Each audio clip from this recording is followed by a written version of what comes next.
Properties.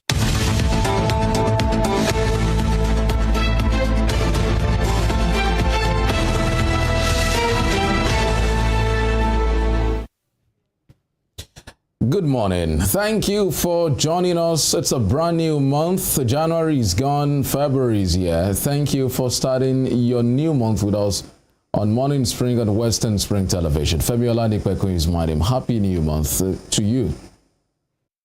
Well, happy new month to you, our dear viewers, and thank you for sticking with us all through January 2023. Welcome to February 1st, 2023. 9 days to the expiration of the cash swap policy and 4 days to the expiration of the collection of the permanent voters cards, PVCs. So do well to participate in those two exercises currently going on. If you haven't, don't forget we're reaching you live from StarTimes channel 190 on the DTT platform. You can follow our station, follow all the conversations and all our shows on all social media platforms, Facebook, Instagram, and on Twitter at WSTV_NG. You can also do well to check us out on YouTube, where you can watch us live and subscribe to our channel, Western Spring Television, so you can catch up with all the episodes of your favorite programs. My name is Emmanuel Ojadegele. Thank you so much for joining us. Thanks for joining us once again. It's February 1st. Happy new month to you. Good morning. I am Temitope Ajijola Oluwaola. Well, so there's something with Emmanuel and countdown. So you have to remind us that beavers, not beavers, now the PVC yes. is just 9 days, or how many days 4 now? days 4 now. days. Yes. And then 9 days to the cash swap. 9 days to the cash swap. But we had some interesting, dimensions to it yesterday yes. at the House of Representatives. So the elusive CBN governor finally appearing before the House and saying, even after the deadline, which I feel is 17th, not the 10th. Not the 10th, yes. That Nigerians should be able to swap their cash, at, the banks. So it's an interesting month. It's also 24 days, if I should follow Emmanuel's footpath, to the election, 25th of February. The elections will hold. So Nigerians will be going to the polls to elect a new president and members of the parliament, and then 2 weeks after, which I believe will be the longest 2 weeks in the life of so many people. So many waiting for their will fate. go to the polls again to elect a new governor. But in our own state here, we're not going to elect governors. We'll be electing members of the House of Assembly.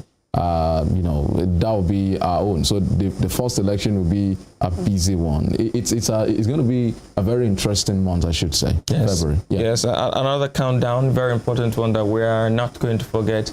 So it's 13 days approximately to February 14th, Valentine's Day. Oh my goodness. It's also 22 days to the birthday of the legendary Emmanuel Ojadegele. So you can start preparing, all of those things. But that's that. So those who remember, I've come to notice, Tokwe, and so this is not to single shame, but those who are single to I think we should go straight to the papers. This one. You would always remember February 14. That's Emmanuel, true. I pray may your status change. This year. I have no idea what it was I'm talking about. So we have the papers for you this morning, but that will be after this short break. To stay with us.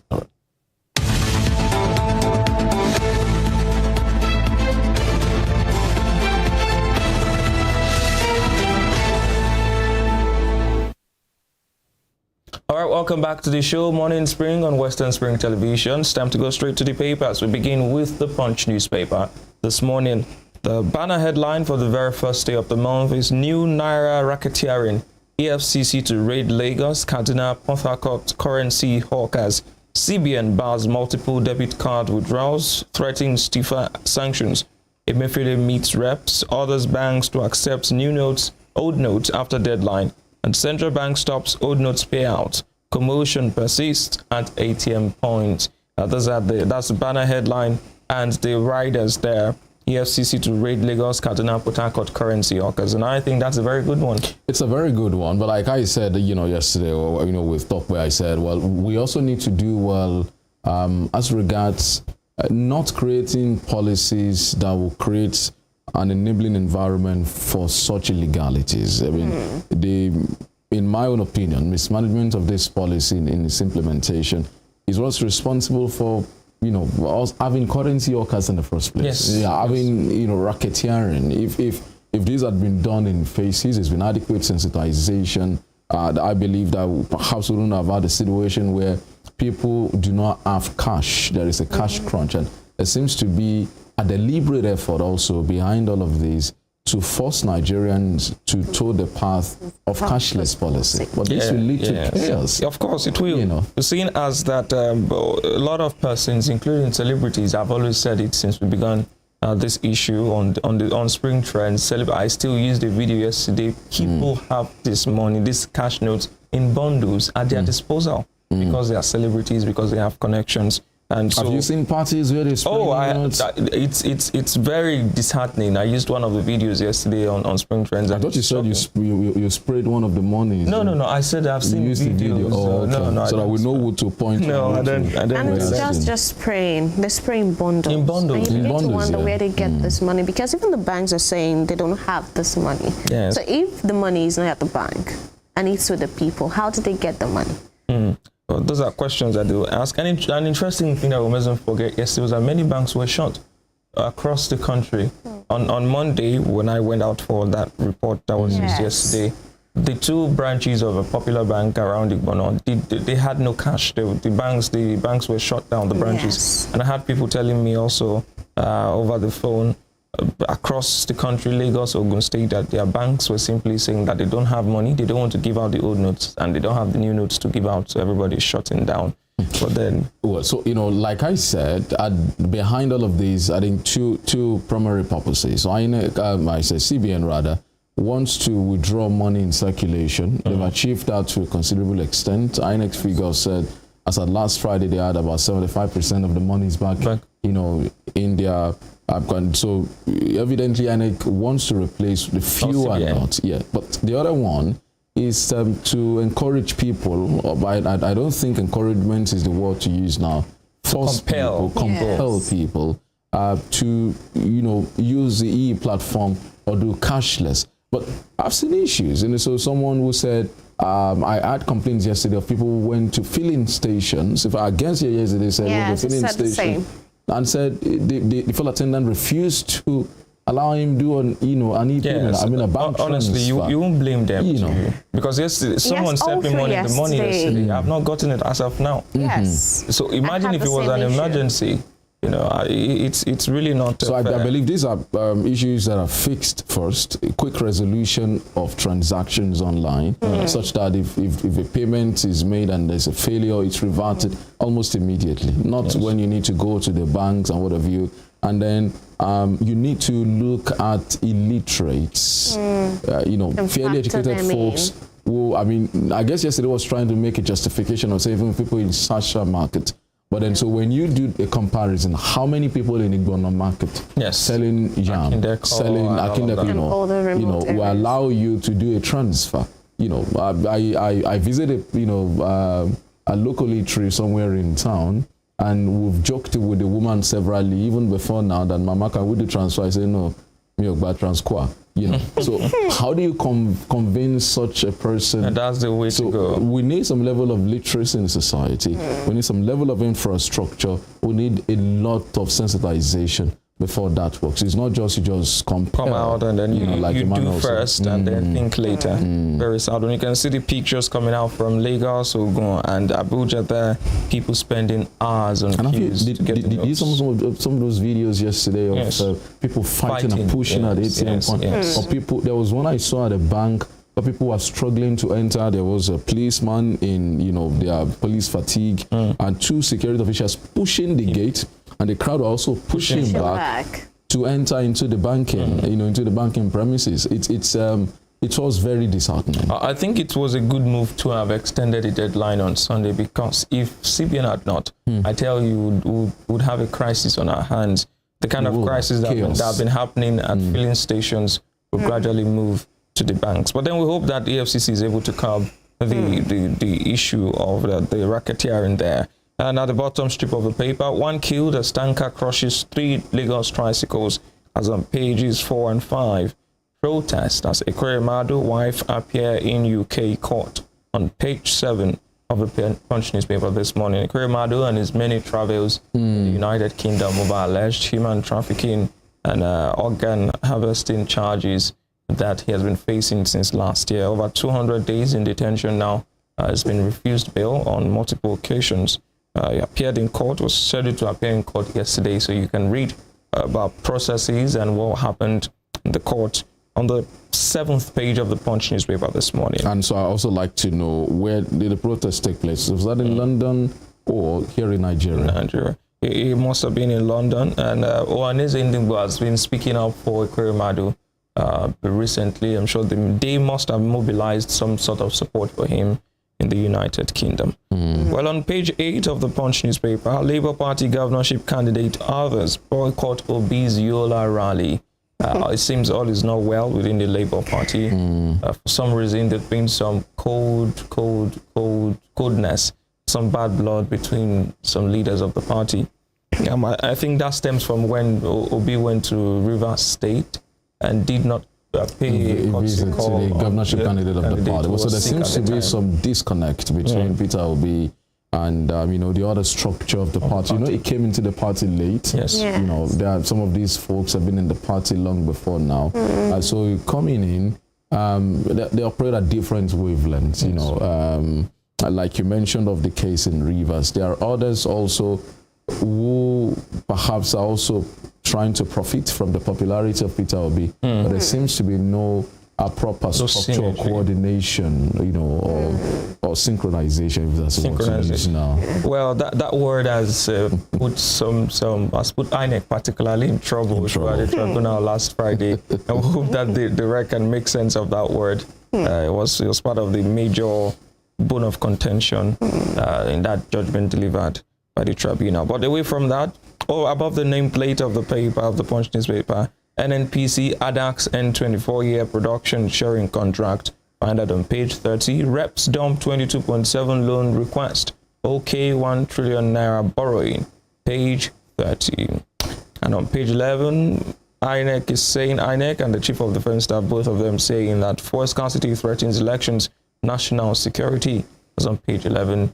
And beside the nameplate, how 100 bandits ambushed, killed 7 NSCDC personnel. It's coming from the director on page 3. Those are the stories there. Of course, fuel scarcity will threaten elections and national security. That's worrying. Very worrying. Yeah. Because INEC will be engaging members of the various transport unions to and even for their own cars, they see there's some level of logistics, around also, and the city is also saying the same. In functional, I don't want to say Sena climbs, as we like to say, but in functional societies, crises that affect the fiber of the nation are not allowed to go beyond a certain period. They're not allowed to fester. So we have these sieges. Spengerson yesterday saying this is run on for 5 months. And that's a shame because we've not been able to fix it. Now we have a major election, a defining moment in our history in 24 days' time. And there seems to be no end in sight, to this. If it goes into the election, you can be sure that it will impact the turnout of people. Yeah. Some people who ordinarily should travel, to their respective bases to go and vote, may not be able to do so. And a lot of other things. The responses to issues, BVAS malfunctioning, you have to replace before you get there. A lot of. And then the budget of INEC, and I'm sure INEC must have budgeted, on this amount for petrol, and then all of that. We do hope that we find permanent solutions to this fuel scarcity matter. Well, that's that on the Punch. But before we leave that Punch newspaper, I like to appeal to security agents to be more up and doing. Like we've been saying, if the first line of defense keep getting attacked, the police, the NSCDC, the soldiers, then it doesn't really leave too much hope for the ordinary people who cannot defend themselves. So we hope that that is looked into and that people learn to stop this act of wickedness, killing and maiming others in the name of whatever agitation you have. But that's that on the Punch newspaper this morning. All right, so let's go to the Guardian newspaper now. The banner headlines also about the cash squeeze. Cash squeeze intensifies, stalls business transactions. With a number of riders here, Emefiele, CBN will still collect old notes after February 10 deadline. CBN uncovers mismanaged 4 million naira new notes in Ogun, knocks commercial banks. Online transfers take days to complete. Disputes increase POS merchants ration cash, increase charges to 10%. Banks reduce ATM withdrawal limits to 5,000 naira. Falai Capet Emefiele says a policy likely to disrupt 2023 polls. Worrying riders for that Very story worrying. there. But I think that a lot of persons are misunderstanding Emefiele when he said that CBN will still collect old notes after February 10. What he's saying is that the CBN, according to the video that I saw of him explaining, will be collecting the old notes from the commercial banks. You know, so when you drop your old notes with the banks are at liberty to return them to the CBN, and the CBN, of course, has no choice. But that's just stating the obvious. You know, the CBN definitely will not tell the commercial banks to go back with the old notes. You know, but then uncovering the mismanaged 4 million naira note, I think is way more than that. It's really, really way more than 4 million naira notes have been mismanaged. And so why do I feel also that it had to be impressed on Emefiele before he agreed that, you know, people can still bring back the money after February 10. You know, that was the position of the House of Reps all along. Yes. And so they had to cite the example. I saw Femi Gbejabiamila yesterday saying this section and section of the CBN Act talks about the fact that several months even after, that this is a provision of the law, but the way and manner that the CBN went about it, you know, initially was militant in nature, and like it wasn't I think Murphy Baby had some sort of vendetta, some scores to settle with some, because we made the comparison with the United Kingdom, trying to phase out the coins with the Queen's face and the notes with the Queen's face, and they will be doing that side by side until 2024 or thereabouts. So that should be the normal thing to be done. You do it side by side until it's the same way the redesigned 100 naira notes, the 20 naira notes came, the polymer notes came into. There was no deadline. It just happened seamlessly, and then those notes came over into. time. Yes. Okay, and so I mean, Falai Capitan Emefiele here. Falai is a top-rate economist, former Minister of Finance, and so you know he understands these. And like you just brought back a memory now, the fact that when the polymer was introduced, it wasn't like this. It wasn't this kind of deadline. So is it because of the 2023 poll? So it gives credence to those who argue that this has political coloration, political undertone. Really, I agree that because it seems that Emefiele is hell-bent on somehow crippling, in the guise of vote buying, trying to cripple the spending power of some politicians. But then the INEC already has its own financial limits, you know, regulation for campaigns and all of that. It's just they need efficient monitoring. But I think that Emefiele is going about it the wrong way. He's not listening. I mean, it took a visit to the president for him to shift his stand, his position, and that's really worrisome for an agency, a parastatal that's supposed to be independent. Really. You know, that you had to consult the president before saying, oh, okay. Despite the fact that people were listening to, were complaining, INEC listened and extended twice. Well, I don't know why Murphy is choosing to go down this lane. Well, just below the nameplate by the left, or the top right-hand corner of the paper, PDP condemns Tinubu's alleged threat to Governor Emmanuel. You saw the video where Tinubu referred to him as a boy. Yes. And there's been a justification from the PCC, but APC-PCC is saying, I mean, so in Africa, when elders are elders, they can refer to you as a boy. So I can say Emmanuel is my boy, you know, something like that. But I don't know if that's right. I mean, because they are contemporaries, but then they operate also in the political space. It appears to be some sort of derogatory remarks, you know, but then it's the political season. There was a time we spoke to one of Tinubu's supporters, and I remember asking him that if Tinubu goes around impugning the character of his opponents, what does that say about the man himself? He's been on record saying that it's a disgrace or something. It's an insult to mention the name of somebody. It's an insult he can't even mention one candidate's name. You know, these things, when you say that, you come across as condescending and arrogant, and that's not a character befitting.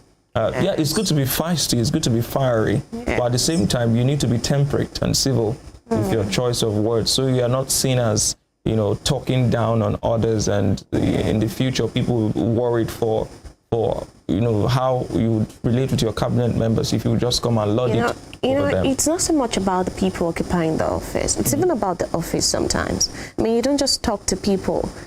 Considering the office, you should respect that. But that's typical of Tinubu. We can see all through the campaign. Yes. Exactly. He has been saying things like that. So I'm not surprised with this. Well, so I mean, what the other candidates have not said, their aides have said. Yes.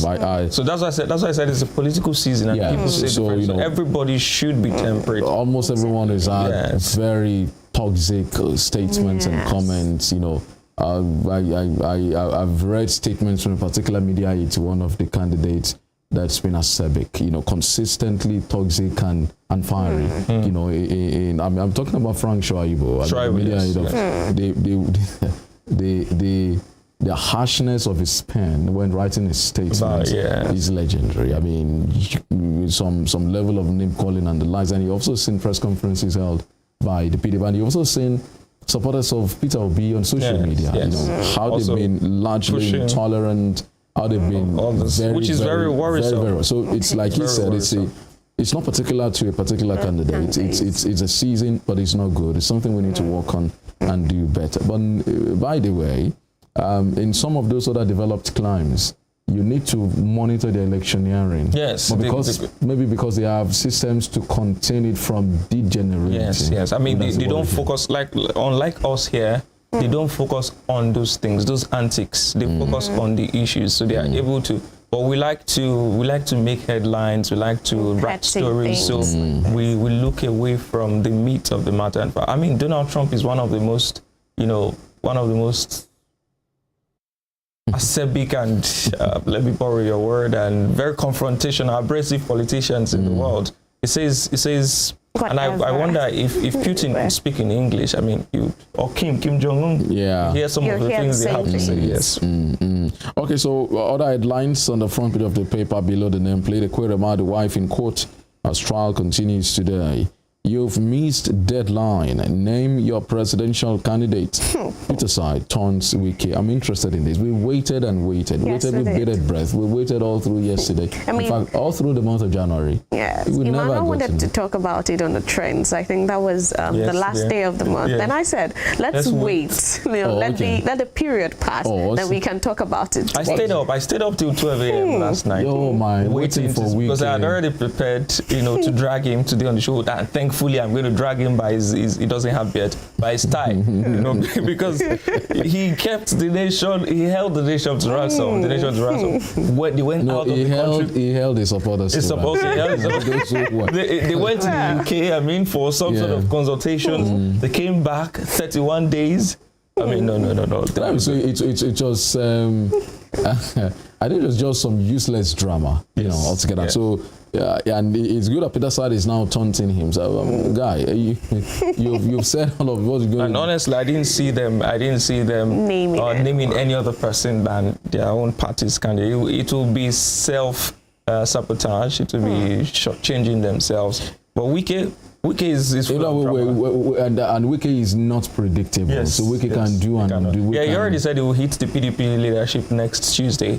So I don't know what. So is this also another deadline extension from Wike? No, so this deadline has been missed already. So we're looking for, and can we stop the talking? Can we get the action? Yes, let's the action is tell us who are you supporting. We've been on these, like Emmanuel said, to London, to everywhere, and back and forth. And if Wike cannot talk, his other... there are also reports of Ekpeazu, of Abia, saying that he was never part of the G5. They are unconfirmed reports, but just people saying that Ekpeazu is trying to back out from that agreement. So part of, I believe, the fair is if they go all out to name a candidate other than their party's candidates, they could risk expulsion, from the party. Maybe they could have some other. And I also understand that there's some dangerous, delicate political game going on in Rivers. Yes. That the APC is supporting the PDP governorship candidate, Sim Fubara,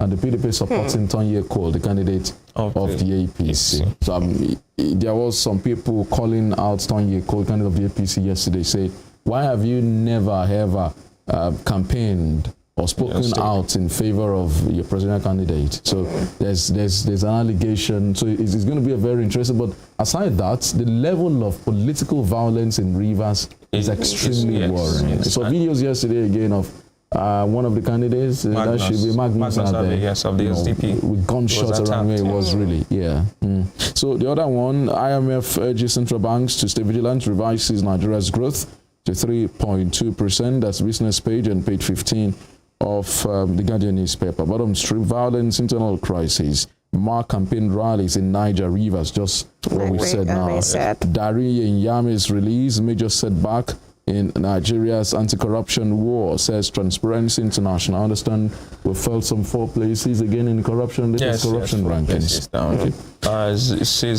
It's an indictment on us, a very huge indictment. And so some justification as to in our position on that ranking now, saying Dariye and Nyame's release were major setbacks. But let's start with the Guardian newspaper. All right, moving on quickly to the Daily Trust.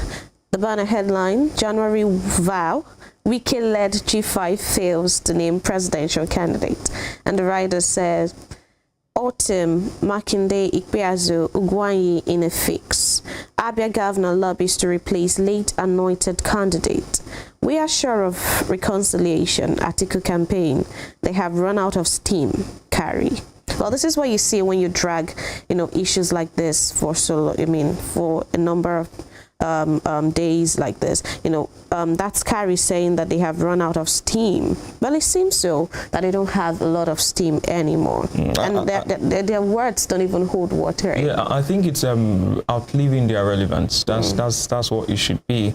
For a fact, Autumn is on the ballot, Makinde is on the ballot. I did not foresee them having a hand in naming someone else other than their party's presidential. It will hurt their own ambitions. And you can see, like I was saying earlier, that there's some reports of him trying to back out, lobbying to replace, I think, a senatorial candidate or something there. So these 3 men have their own political future to look after. And so definitely they don't want to jeopardize that. I think that for me, they're just going to just keep quiet, swallow their shame and their pride rather than shame, and let the elections go on. And then I saw some stories online yesterday about Atiku and his camp saying that they're in talks with different persons trying to reconcile. And like Prince I think reconciliation is late. Yes, it's late. But like I would always tell Prince Odemi whenever he comes on the show, it's not going to happen. I don't see it happening. Wike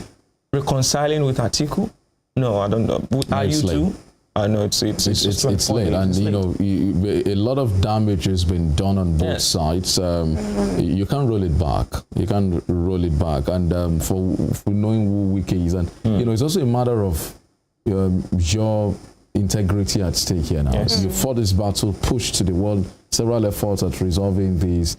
Now here we are, the fact that people are expecting. You need to see the level of expectation yesterday. Yes, a lot of people waiting, people insinuating. People who insinuated, okay, we've seen billboards on the streets of Lagos, maybe it's Wike that is behind it. Some people insinuating that Wike has finally now supported, endorsed Tinubu, but not, So for Ikpeazu, for instance, the national headquarters of the party is going to be involved in who replaces the dead governorship candidate of that party. So this is the day of reckoning. Yes. So now you know that you need to be in the good books of the party. And I think also the party made a big mistake in Ekiti State. Yes. Because they wanted to please Ayo Fayose, at that point, and that was why they allowed him to, dictate who flies the flag of the party. If the party had given Segun Oni the ticket, it could have been a different ballgame entirely. So I'm sure that the national headquarters of the party now knows that, okay, so the person will give the party control to is not against us. So I'm sure that will play out. I'm not surprised that you said Ikpeazu he's trying to say he was but you are part of the London Jamboree. The whole picture, photo ops and all of that. No, you can't say you're never part of it. He can't withdraw his So position. I think that members of the G5 never thought things through before, going further with this particular campaign. Well, they must have done that, but then, because the political climate is is unstable, unpredictable, and I also believe strongly that the three men there, Otto, Makinde, and Ikpeazu, failed to understand that Wike has nothing to lose by his integrity. Yeah. If we really look at it, he has nothing. Ugwuanyi is still a governor. He also has nothing to lose. Autumn as well. You know, but Autumn is running for Senate. Makinde has a second term bid. Ikpeazu has some ambition. They should have thought about their political future before going against the party. Exactly. All right, just below that, we're seeing a number of pictures, and it says, "You've done very well in infrastructure." Buhari tells Ganduje commissions 9 projects in Kano. That's still on Kano visit by the president. You know, he went to Kano, like I said, he was attacked, and he went against the warning of Ganduje. But then he was able to commission the projects. And unfortunately, the attack actually overshadowed the actions of the president, the commissioning. I think that we also need to overhaul our vocabulary, you know, in terms of governance. Commissioning, I think we don't understand. To commission a project means to give a go-ahead for the project to begin. And after the project has been commissioned, it's executed, and then you inaugurate, or you, there's another word for it now, you launch, but not commission. But then that's why they need to pay me to help them. So I mean, I guess you will need to come to terms with the fact that that's our own linguistic contribution, you know, to the body of English language, because this has been said again and again. But I mean, that's what we are stuck with here. We'll rather commission this project. Okay. I hope you're comfortable with that. Well, I seem to be in the minority here, so I have to bear with you. Well, I think that's all on the Daily Trust. That's it on the Daily Trust. All right. So to the Nation, Emmanuel, that's the Nation. Yeah, the Nation newspaper here has the banner headline: Emefiele banks to blame for scarcity of new Naira notes. CBN chief to Nigerians: you won't lose your old notes. Deadline extension likely. And there's a quote there: we have seen the new Naira being used in parties. What we saw being stamped on people at parties were packages of the new Naira note, which means they, in bracket banks, have breached certain aspects of the guidance note we give to them. End of quote. Of course, ordinary Nigerians could not have walked into the vault of banks to pick up the note. And there was a celebrity yesterday who came out to say that you buy 1 million Naira for 700,000. Yes, I think I saw that story yesterday. So if you want to get 1 million Naira of the new notes, 700,000 of the new notes, you pay 1 million Naira. That's 300,000. And because these people have the money to around, they go ahead with it. And that's very sad. But then it's good to see Emefiele actually putting the blame where it should be. It's the banks who are sabotaging the system, who are circumventing the whole system, and that's where the problem is. Every sector of Nigeria is bent, is crooked. It's just sad, really, really sad that this is at the expense of people. If you go around town, the frustration, you can feel it, you can nearly touch it. People are really, really angry. And all of that. So I mean, I don't know why the banks have to take the blame. It reminds me of Akon's song. Really, if I'm to toe the path of those judges who introduced, their own musical into their own judgment. Akon's song of "Put the blame on me."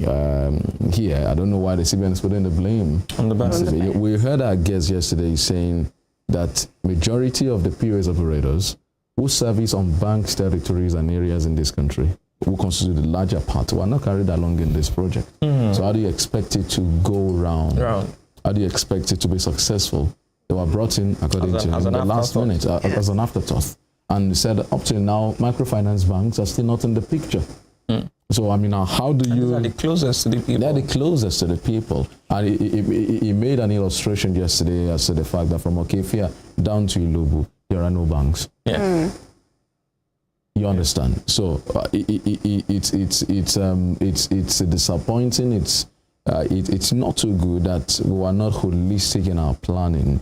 So from here, and there are POS operators who are the ones servicing this. We should have factored those ones in, carry them along from the word go. Perhaps things would have been better. So it speaks to the intentions and the motive behind the policy in the first place. It seems really rushed. Seems prepared to hamper the fluidity of the smoothness of the electoral process for some candidates. Perhaps that's why Tinubu was very angry in Ogun State. But we never know. We never know the true motives of these people. At the same time, we just hope that they do the right thing and ensure that people live comfortable lives. Below that story, Tinubu promises prosperity in Cross River, end to erosion in Anambra.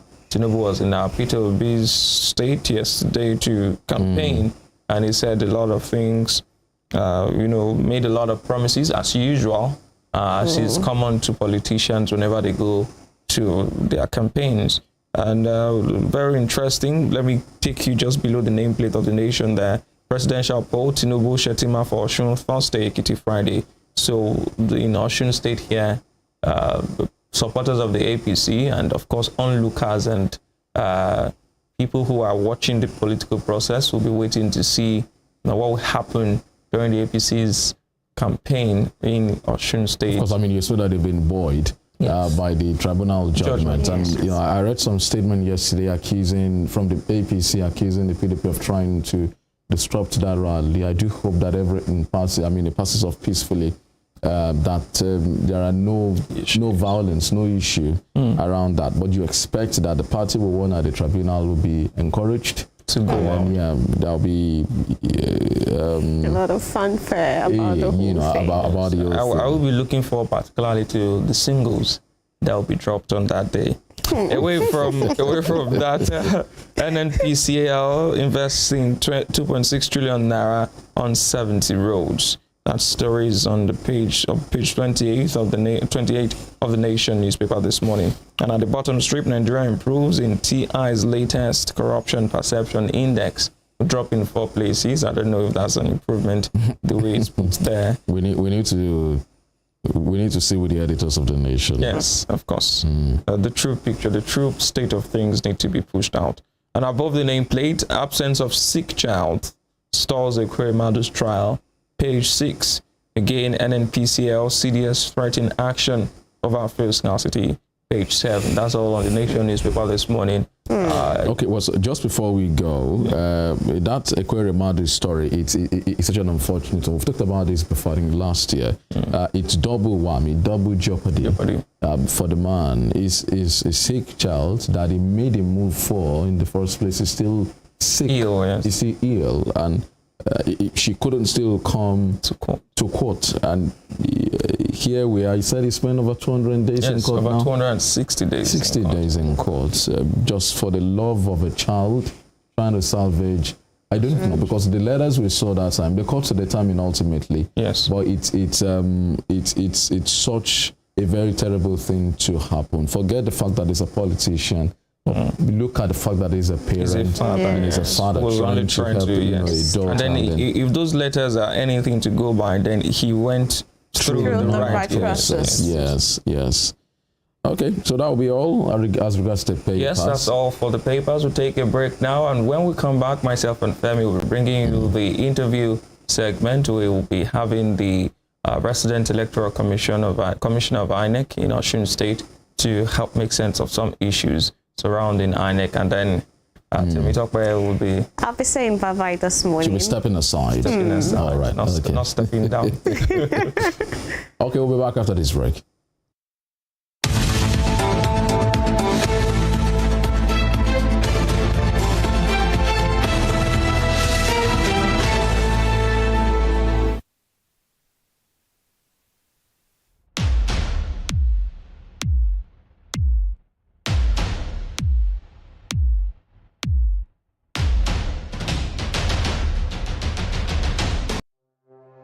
Arrested, affected, sound, found.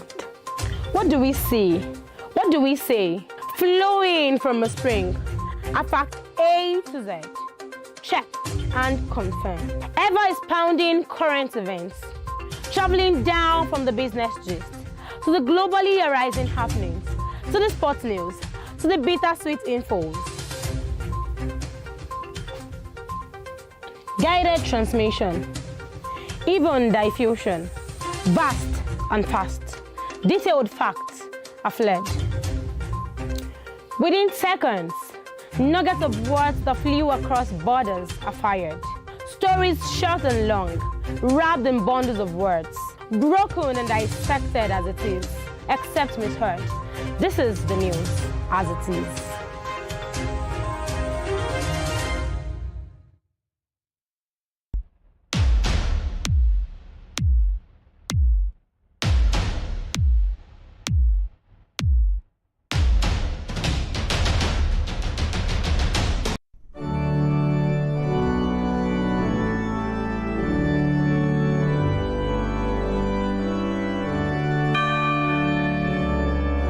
Here are 5 amazing fun facts I bet you never knew about Christianity. Number 1, there are over 2.4 billion Christians worldwide. Amazing fun fact number 2. The Bible is one of the best-selling books of all time, with more than 100 million copies sold every year. Most Christians believe in heaven and hell. The Bible is the most translated book in the world, with more than 3,000 languages. Amazing fun fact number 5. Most Christians throw science out of the window without realizing that most scientists are Christians.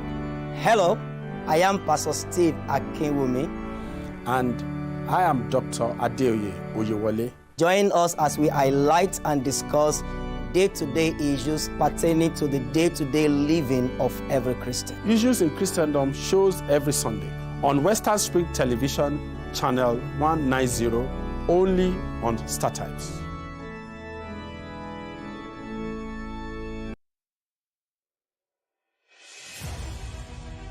Can you imagine the feeling when you get your news as the break with facts and clarity?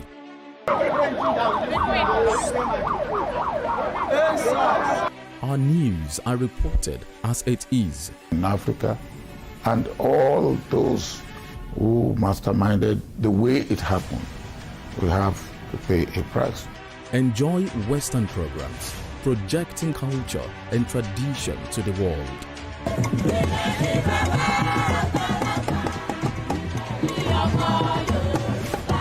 Brought to you as the break and recapped every hour for your update.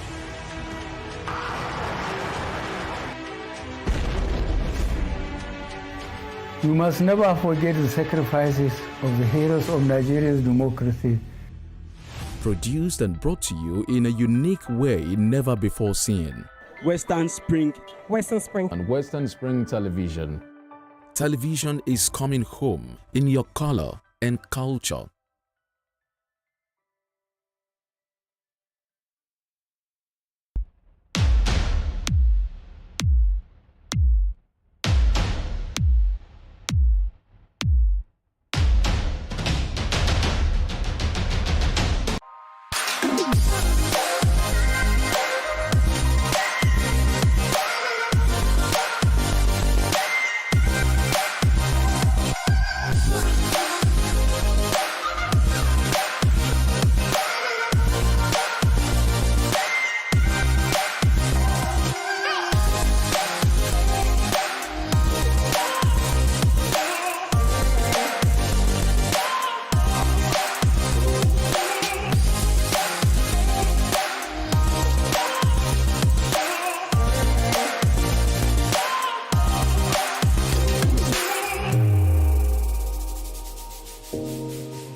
Sports is a culture on its own. It has its own language, its own people, with their own way of life.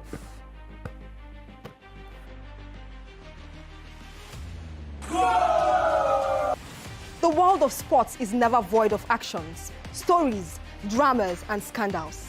I guess you need a sports show that can walk the walk and talk the talk. On this show, we...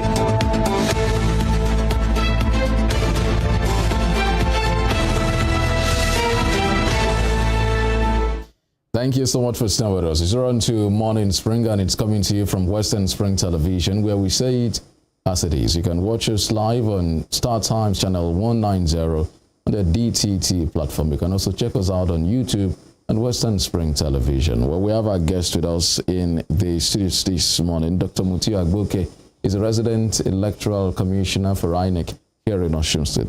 Thank you so much for joining us on Morning Spring. It's my pleasure to be here again. Thank you, Raj. Thank you. Yeah. Well, so let's start perhaps. I'm also a lawyer. I know you may say sub judice are still in court, but then we'd like to get your opinion as the lead INEC personnel here in Osun State, the aftermath of the tribunal judgment on Friday, and some of the concerns about is BVAS done for now? Will it continue to be used? Will it be used for the 2023 election? Or was INEC really at fault? Is it INEC's fault that the PDP is suffering for? What exactly? No, I would rely on your opening statement that number one, I'm not here on trial to evaluate the outcome of that tribunal. That's one. Secondly, I'm not also here to apportion blame to any parties. Don't forget, a lot of comments being brandished around by analysts are too early. And I want to say are too early because the tribunal is the first stairs. We still have other 2 stairs to climb. So I'm waiting before I can delve into the nitty-gritty of the judgment. I'm waiting for the position of Supreme Court before I do that. But to address the second part of your opening statement, it is not correct that BVAS is on trial. It is not correct that BVAS had orchestrated irregularities. It is not correct to say that BVAS was manipulated. And I have to explain it here. I've been doing that since Friday.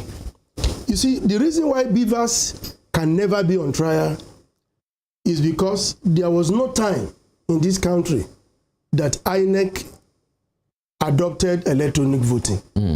So on election day, BVAS was not used for the process of casting your vote.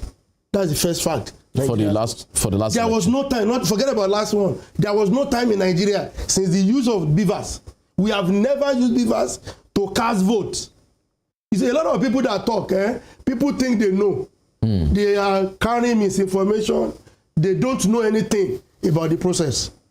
BVAS was never used to cast votes. Listen to me, I choose my word adversely. It was never used to cast votes. Casting votes mean you carry your ballot paper and you put it in the ballot box. After printing. That is the casting of votes. Okay. So BVAS was now I'm coming. Now the question now is, what did we use BVAS for on election day? And for me, that is one big takeaway I have taken away from that tribunal judgment, that I have the responsibility to continue to educate Osun people. Because where there is misinformation, misunderstanding, you must now continue to talk and engage the stakeholders. My brother, BVAS is an electronic device, introduced by INEC into our electioneering process to guarantee the sanctity and certainty of accreditation. In other words, by Section 47, Section 2 of Electoral Act, the job of BVAS on election day is to verify, is to confirm, and authenticate the originality of the personality of the voter. In other words, you come to the polling unit, they look at you, either to you have been registered. BVAS is to do 2 things. To use your facials to authenticate you. Where your facials fail, where your facial fails, then we resort to your fingerprint. In other words, facial is another alternative to your fingerprint, not the 2 together. And that is why we always ask our people, when they get there, they will try you first time, second time, third time, your facial. If you fail, they will ask you to wait 1 or 2 minutes. Thereafter, they ask you to come back. Put your 10 fingers. 10 fingers. One of them must go. If your facial fails, your 10 fingers fail, on election day, you will not vote. That is one leg. So BVAS, by Section 47(2), is to verify, confirm, and authenticate. Not for casting of vote. That is one. Now, on election day, INEC has introduced beavers. Osun, the outcome of tribunal in Osun now expose the other side of it, vis-a-vis overvoting. And I want to correct one thing again. People don't read. They don't know. And most time, people that talk, they don't want to read with a view to knowing. If you don't read to know, you will only be talking from imagination. If you read the law, you will know that before the judgment, section 51(2) of Electoral Act has already envisaged that there could be overvoting in our election. After this program, I will forward both the Electoral Act and the guideline to you, soft copy. You can read. Our law, it was not the INEC, that put that one there. The lawmaker has envisaged it, that there could be overvoting. And the law says, and I'm quoting verbatim, we are in a polling unit. The number of voters that cast their vote in a polling unit exceed the total number of those people that were accredited in that polling unit. That is what we call overvoting. What is the consequence? The law says the result in that polling unit shall be cancelled. That is the law, not INEC that put it there. The question that is next. If INEC has introduced beavers, if we have all these provisions in the law, then beavers is to confirm, ascertain, and verify. How come can we still be having overvoting? And that is why, bros, in this coming election, don't just shout INEC, INEC, INEC. I shout to you, I shout to you. You know why? Because you too, you have PVC. You want to cast your vote. When you get there, you have the responsibility to own the process. You mean the citizen? God bless you, everybody. You must own the process. When you get to the polling unit, I'll give you an example. There are 3 or 4 officials that we have designated at polling unit. APO 1, APO 2, APO 3, and PO. Each of them has specific responsibility to perform. Let me tell you, for example, you come there, one of them arranges the crowd for you. When you finish from that, he places you where you are supposed to be. The next person, you give your PVC. You cross-check your PVC with the register and ticks the appropriate column in the register. Are you following me? After doing that, then you are passed to the next person that carry the beavers. He carry the beavers like this. He carry the beavers like this. And he stands at the beavers, with the beavers, to say, okay, INEC says, no PVC, no voting. Section 47(1) says you must come to the polling unit with your PVC. No PVC, no voting. Not the TVC. No. TVC for where? That is 2003. TVC for where? If you come with TVC, they will arrest you. PVC. That's what the law says. You must approach the polling unit with your PVC. That is the first thing to qualify you. That is not enough. Having possessed the PVC, you must now go through the beavers. Please listen to me very attentively. You get to the person that carry the beavers like this. You must be, I've told you, if you're a good student, I've told you, what is the purpose of beavers on election day? To verify. Confirm, to authenticate, not to cast your vote. No, not to cast your vote. Just to accredit the vote. To accredit you, God bless you. Now, when you now get there, it looks at your facials, look at your fingerprint, it goes. After passing that person with beavers, the next person is presiding officer. It has at that point that you are eligible to be given the ballot paper. Are you with me? It's after passing through the man with the beavers, then you are eligible to be given the ballot paper.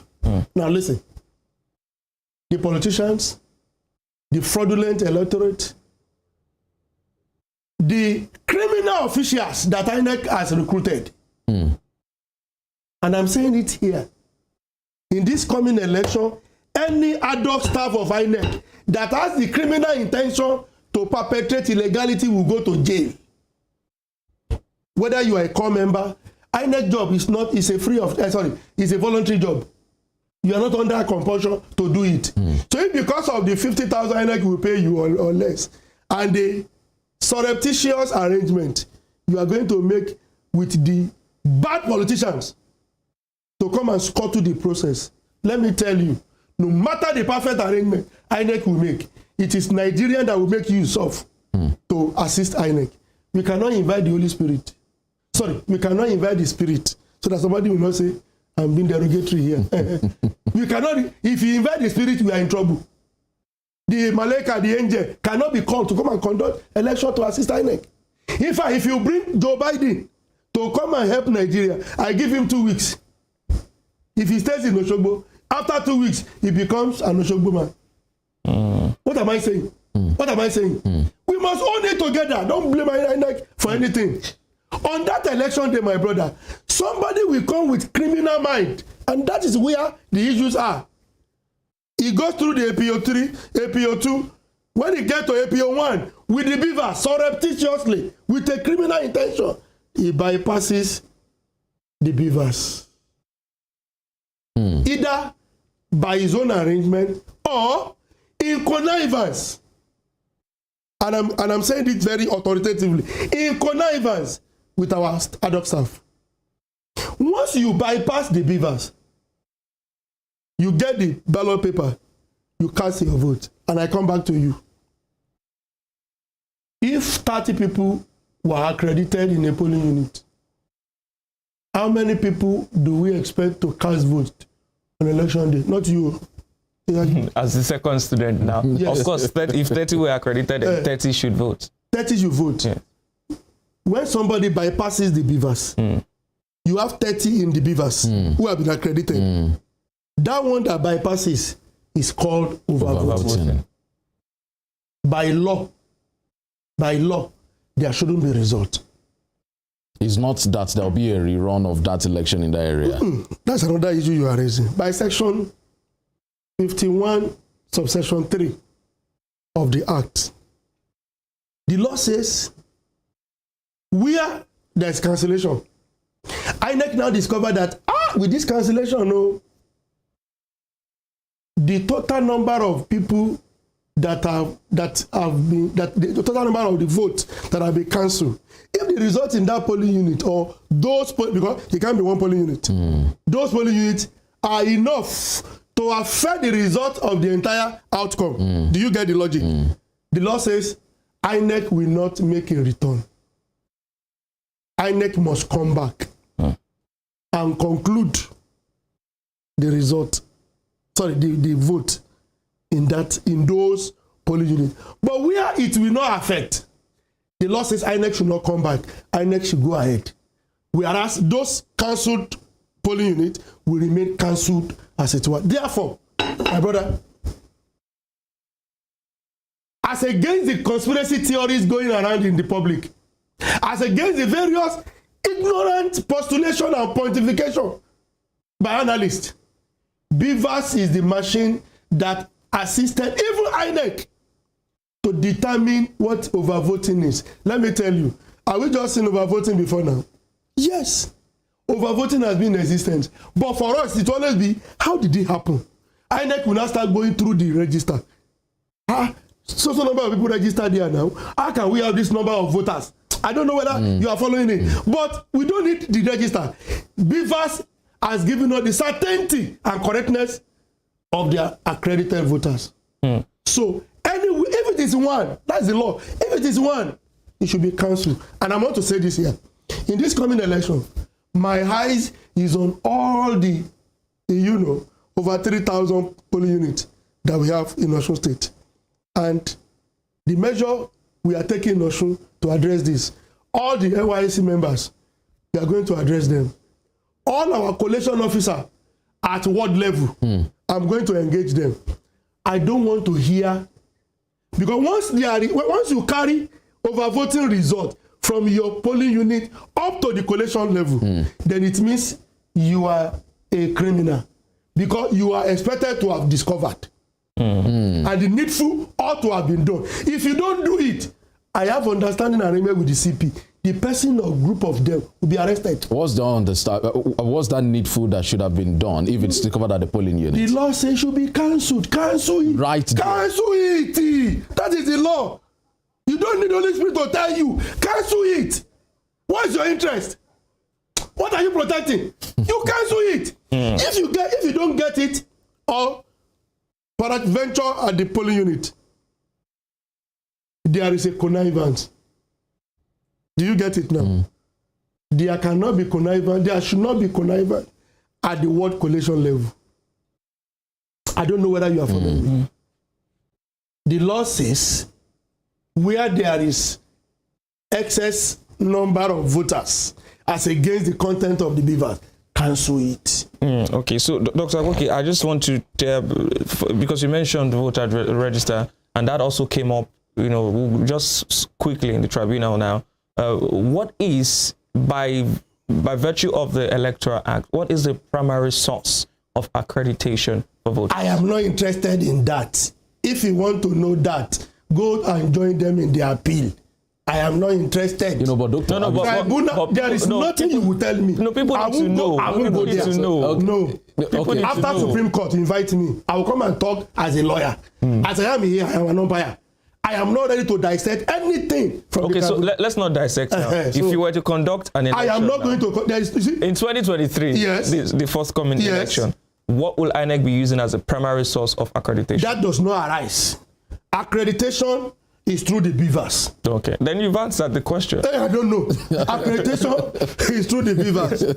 Once you come with your PVC, you approach the man with the beavers, you are accredited, you go. Okay, so doctor, I know you are not totally comfortable on that matter. Yes. But there's one more question. Go ahead. I do hope that you go ahead. Let's hear it. So this issue of issuing 2-3 different reports. I am not interested in that. I'm Mr. I am not. So, I am not interested. Okay, so I am here as a rec. Okay. Ask me those things that are pertain to what we want to do in the next 3 weeks. All right, so okay. And how people should do them. Okay, so doctor, in the next 3 weeks, on February 25, at the polling units, as a certain polling unit, polling unit A, if the beavers develops a fault, God bless you, another beavers is introduced. God bless you. How do you marry the data together? No. Once a beavers has a problem, the technical department of ICT, they has a process of ensuring that the people who have accredited in those places, at the point of collation, not even at the point of the one you are talking about, at the point of collation, they will not disregard the one for the other. The two must be, harmonized together to be able to get the number of those that are accredited. So at what point will the beavers send data to the back end? Once you mention data, I am not interested. No, it's data. No, okay. I'm not interested. I'm talking about voters' data, doctor. What you say, no. What you say is, at the point of transmission of the result, what do? We transmit to the IREF. If you want to get the original document, you go to the IREF and see the result. But for the process of accreditation, sorting of the result, at the polling unit, you will see party agent will be there. Not only INEC staff that will do it. So how long does it take to transmit results to that IREF or to the portal or to the server? I am not in ICT. Doctor, you are the lead of INEC. It doesn't matter. I am not in ICT. It's assumed all that those technical things. Technical accounting. I am not in that. I'm not in ICT. That is the answer. Yes. Okay, so doctor. Yes. Now let's tool your line for a minute now. In the forthcoming election, God bless you. There are a lot of issues already. People being skeptical about you've mentioned some of those issues that has to do with connivance. And all of that. How are you seeking to ensure that it's not just the ad hoc staff now, but your own staff, the staff of INEC that are doing the right thing? All of them, they are the same thing.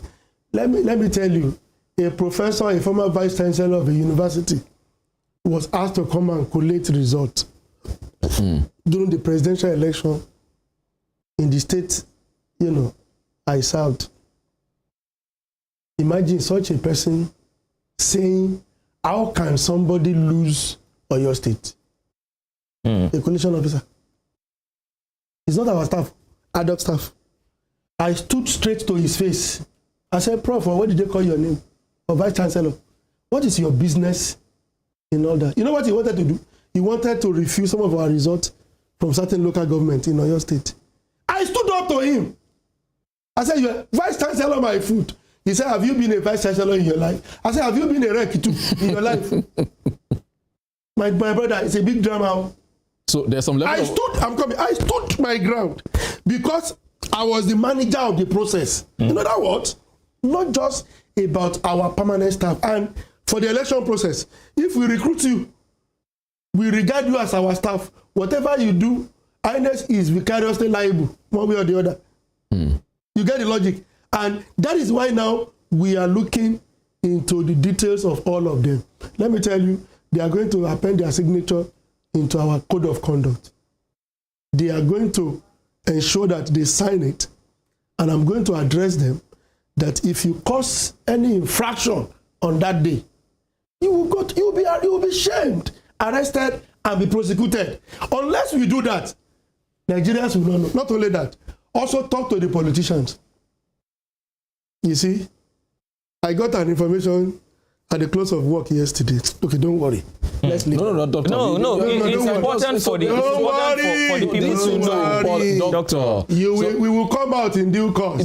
So this is the due course. Politicians talk to this is not due course. This is due course. It's just 24 days to the election. I determine the due course. Don't worry about that.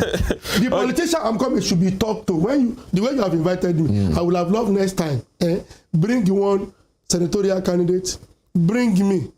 Bring who again? Maybe security or IPAC chairman, the three of us. Let's talk face to face. You don't get the point. Face to face, and I will tell them, you are the one carrying money on election day. Some of them will say, no, we don't know. Those who do, this IPAC chairman in Osun State, he told me publicly at the stakeholder, he said, okay, we are the ones sharing money. They should use their mouth to condemn it. They should also use their mouth to condemn people, politicians, who are always looking for INEC staff to connive with, to perpetrate, electoral fraud. We must all look at ourselves. Like I always say, watch out for me, watch out for electoral officers, watch out for all our staff. As we are also watching you, watch us, so that we can get the result. So it's not about somebody sitting on the fence and not looking for who to blame. If we do that, we will continue. It will continue to be a kind of, a thing that will be reoccurring. That's not the way to address the problem. So in Osun State, our searchlight is going to be beamed on our staff, permanent, ad hoc, anybody. My brother, I know it's a very serious war. It's like when you want to fight cartel. Your life will be on the line. I don't bloody care. I have been harassed more than that. I have been threatened more than that. Let me tell you, if somebody thinks he can kill me today, I didn't die giver. Hey, say you bani. Someone oku giver oku giver wọ́n porúkọ Jésù sẹ́dí ẹ̀ tọ́pa wọ́n ọ̀dẹ̀ porúkọ wọ́n ṣe Allahumma bismillah Allahu akbar sẹ́dí ẹ̀ tọ́pa giver nìyẹn. If I die today, I don't die giver. For me, if somebody say Nigerians are corrupt, I am not corrupt. And I will never.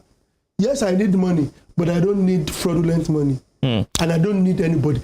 The point I'm trying to drive is that the culture, the narrative of doing the right thing, we must start singing it now. Do the right thing. The security, they must do the right thing. Some of them on election day will see people sharing money. They look elsewhere. In fact, in one particular state, somebody told me that as they are trying to run away to the hideout, a security man came and said, gentlemen, please, where is my own? Is that the way to say you want to go? And after the election, you blame INEC. God will not come down to conduct election. We will use ourselves. So that is what we are trying to do. And as we are trying to do this, let us all be on the same page.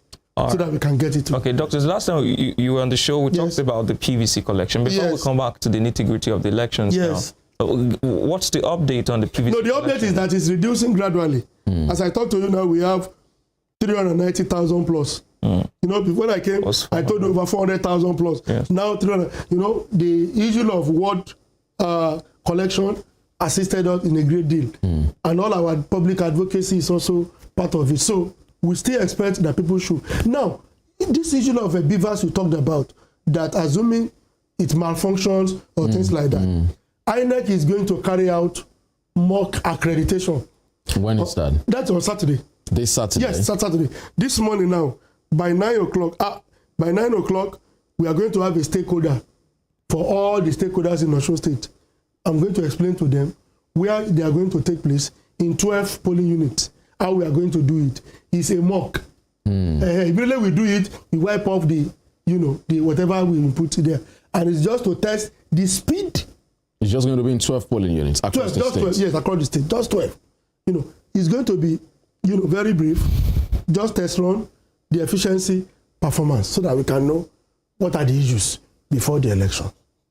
Okay, so there's so much has been said about the forthcoming election now. About this morning on the newspaper analysis segment, we're talking about how fuel scarcity and some of these issues can hamper the work of the commission. Do you foresee that challenge for your? Yeah, we have foreseen it. That was why my chairman was the GMD of NNPC yesterday, because at the last meeting we were in Abuja to discuss with the chairman, and we made him realize that even the budget they gave us for fueling is more than what we are seeing, is more than what was budgeted.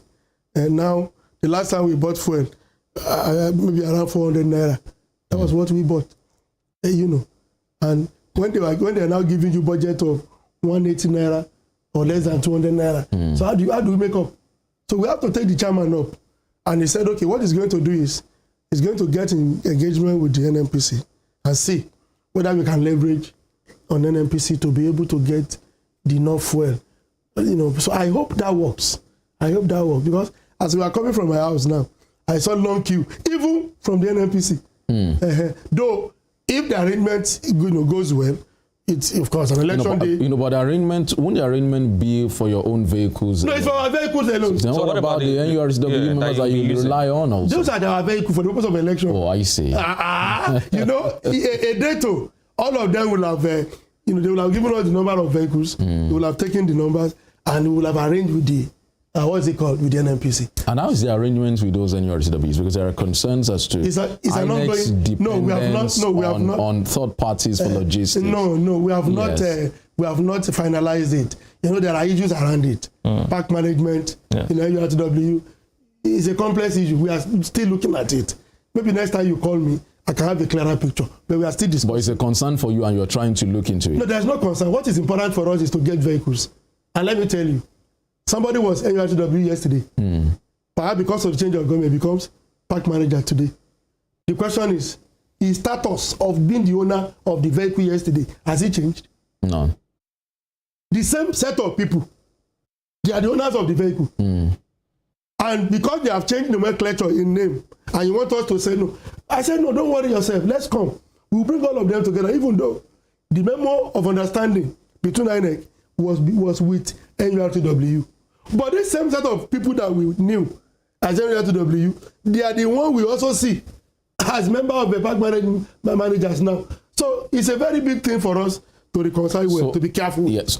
So what's the mode of engagement? Do you engage the leadership, which some people believe are overly partisan? My brother, I told you, or is it individual? This is the issue we are looking at. Don't worry yourself. We are going to address it. When we have clearer picture, I will come here and tell you our position, why we arrived at it. So that is the position. All right, so INEC also has said over time that there's so much advocacy going on to tell people how to, and it's glad that you've also mentioned that people need to understand what exactly the BVAS is used for. Yes. It's just for accreditation and not for voting. But at the same time, I must also ask you now that on that day, or the day of the election now, what happens if for some unforeseen circumstance the BVAS doesn't work? If it doesn't work before 2:30, we stop election in that polling unit. We come back the following day. That's the provision. That's the electoral act. Okay. Anything I say is electoral act. Once it doesn't work, we try and work.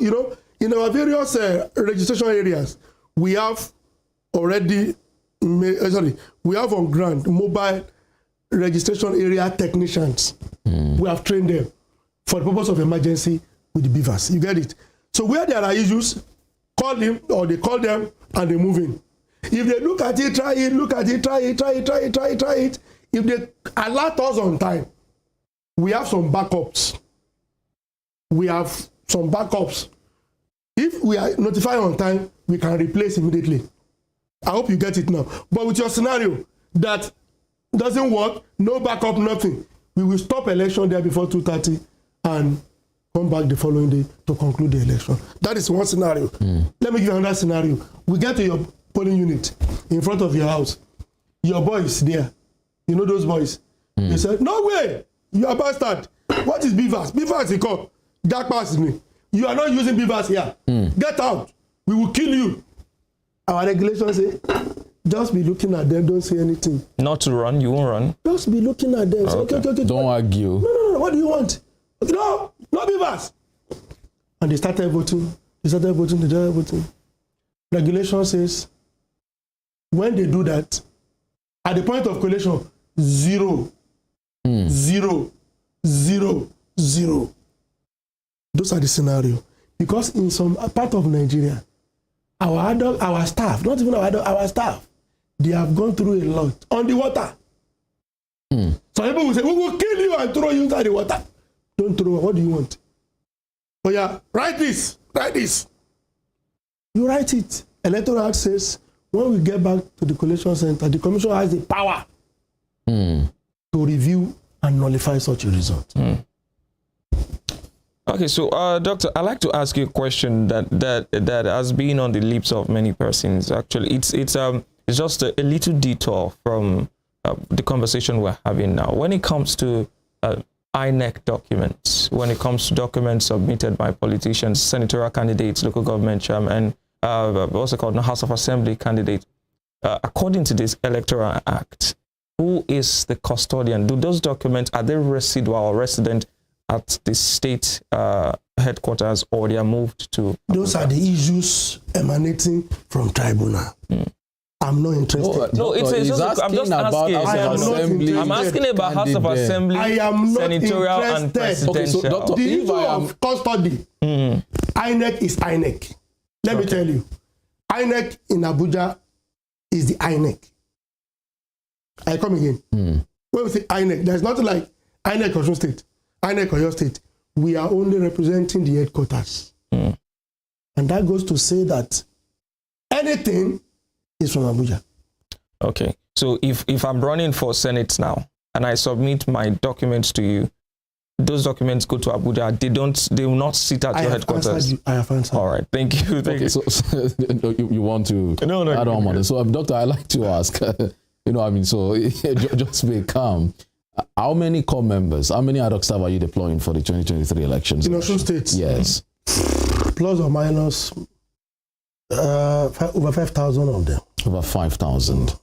And these include core members and federal staff? Or just core members alone? Core members alone. And, when you say core members, EU, EP1, EP2, EP3 can be a former core member. Okay. You get the logic. So those are the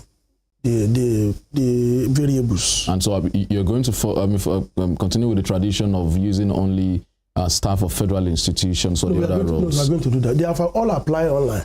We have INEC Press portal where they apply through. And that is where we take their data from so that we can be able to trace anybody. Oh, okay. All right. So I was still talking about how you intend to monitor the elections now, how you intend to go around and see if the right thing is being done. Do you have any provisions for oversight or overwatch, maybe overtly or covertly for polling units? No. We have observers that have been accredited. But I don't want to rely on the observers. Because from my experience, I have issues with some observers. But that's a discussion for another day. But I want to saddle the responsibility of that oversight on the party agents. From Ekiti, where I supervised, I discovered that some of the party agents will carry the tag of a particular party they purportedly, belong. But the bidding of another party is their job at the polling unit. I was shocked. So if in a situation, a particular party agent rises up to his responsibility at the polling unit, that oversight job will have been very easy for us. In fact, on election day, I don't mind to have engagement, a kind of undercover interaction with the party agent on the election day to know the performance of our staff. But we are the same connivance we are talking about is with the knowledge of the party agent. In some cases, with the security, who then do you now appoint to oversight for you? So I think it's a general problem. But for me, we still make do with what we have. In our various local governments, we have AEO 123. AEO 123. And we plan to bring all of them on board. Give them another training for monitoring. That is one. I also have the intention of using, one or two other security agencies in all the local government for monitoring. I have been doing that already, and I'm getting results. I am monitoring some people. See, by the time you get to know that some people are being arrested, you will marvel because of the sinister agenda they have. For me, it's not about just INEC. All stakeholders must key into it and do the right thing. Also, Doctor, before we let you go today, I know you speak for INEC. You manage INEC here in Osun. Yes. But there's also concern that this is now a general election. Yes. There's concern about the response time of INEC. Fantastic for the standalone elections, Ekiti and Osun. When there is an issue, the response time of your technicians is smart. But so now on a national scale, there are concerns as to will INEC still be able to do that within that response time? That in 2019, we did it. There was election in 2018 here. What's it called? Presidential election was conducted in 2019. The same arrangement is what we do. Why you normally have such attraction of paraphernalia of security, paraphernalia of everybody, human and material resources, is because INEC being a standalone election, there should not be any flaw. That is it. So the same level of arrangement is being deployed. We are going to transmit, we are going to use beavers, we are going to use RATEX, we are going to use rats, So this is the same thing. And every security agency will do the same thing in the state. Even though during the standalone, everybody will have to come down and, concentrate here. So we have done the same similar thing in the past. And we don't see this one as an exception. Doctor, is there the possibility, because of the challenges, fuel scarcity, the cash crunch, and some of the security challenges, of postponement? Is that possible? It will never come.